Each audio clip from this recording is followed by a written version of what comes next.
Hi, it's Manic44 here, and today I invite you to the review of the Sauer Proforce P320 M17, the CO2 version. Replica for the review was provided by Gunfire, link in the video description. As always, we'll start with a small unboxing. We'll see how the replica is built and what its performance is. Let's start with the unboxing. In a colorful cardboard box we'll find a replica, in this case a CO2 magazine,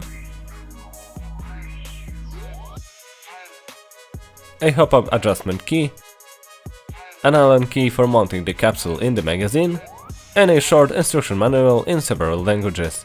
Sauer Proforce P320 M17 is a replica of the pistol currently adopted by the US Armed Force, under the name Sauer's M17.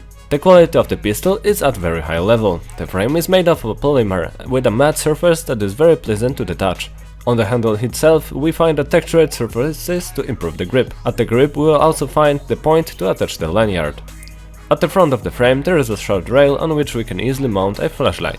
It is worth mentioning that all the markings revealing that we are dealing with an Airsoft replica the manufacturer has hidden at the bottom of the replica, away from our sight.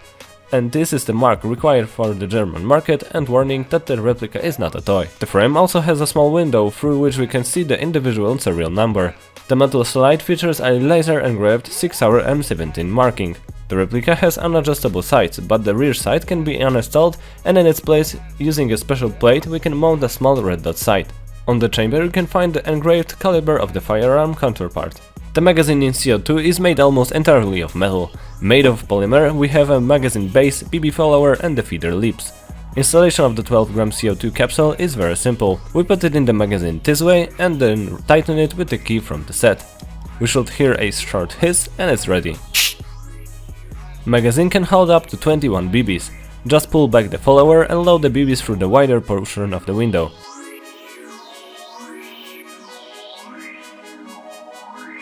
It's worth making sure that they are arranged alternately. On one CO2 capsule at the temperature of about 23 degrees Celsius I was able to fire almost 3.5 magazines before I started to feel a decrease in power. With the magazine replica weighs just about 790 grams, which does not give an impression like we are holding a chip toy in our hands. The replica is very friendly for left-handed users, thanks to the use of manipulators on both sides. Both on the right and left side of the replica will find the slide release and safety. The magazine release is factory mounted for the right-handed users, but we can easily move it to the other side.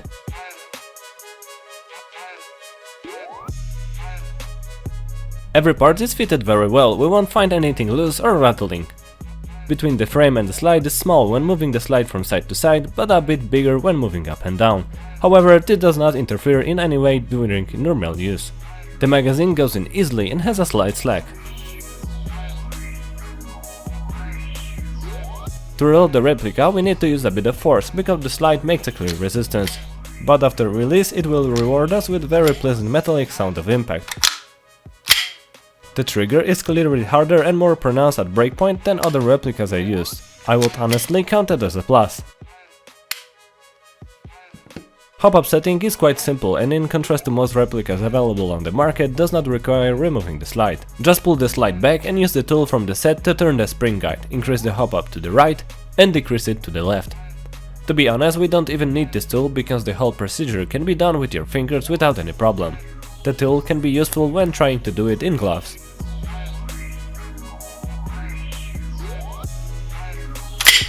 To take the replica apart, simply pull the slide back and turn the lock lever 90 degrees. Now we can push the slide forward. If we pull the lock completely, we can remove the entire trigger assembly by pulling it up in a slight angle.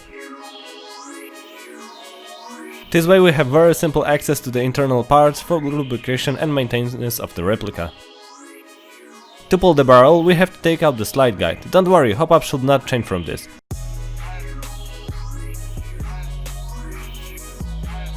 Now we can pull the barrel out, it shall come out in a slight angle. Let's see what performance we can expect from the replica. I hurled the replica on 0.20 grams sidearm BLS BBs at a temperature of about 23 degrees Celsius. As you can see, the replica I have generates on average about 450 FPS, which is 40 FPS more than declared by the manufacturer, which rather disqualifies the replica for CQB games. For such applications I recommend the green gas version, which should generate about 310 FPS.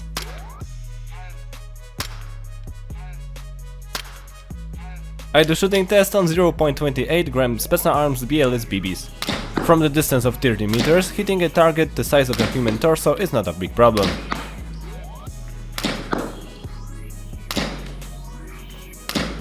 From distance of 40 meters is quite difficult because the BBs tend to fly from side to side.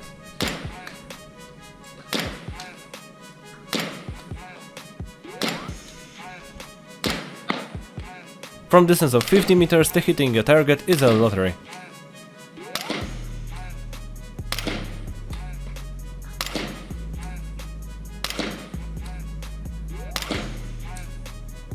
At this point, I would like to point out that the replica comes to us very heavily lubricated, and before shooting tests I gave over 100 shots, because all the time the BB flight was unpredictable.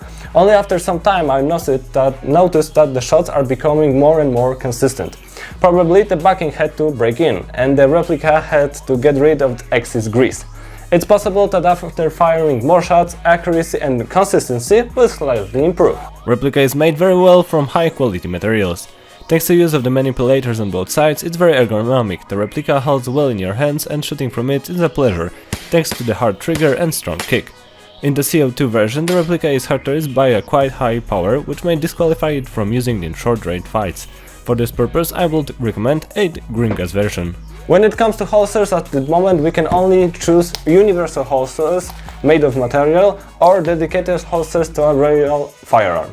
However, personally, with such a replica, I'd rather order a Kydex holster from a local manufacturer, ideally suited for the gun.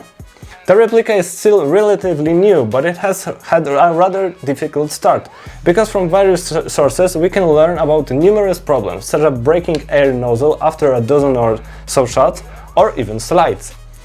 It remains only to hope that the problem of the first series were only related to the first batches, and that the manufacturer repaired them in current series.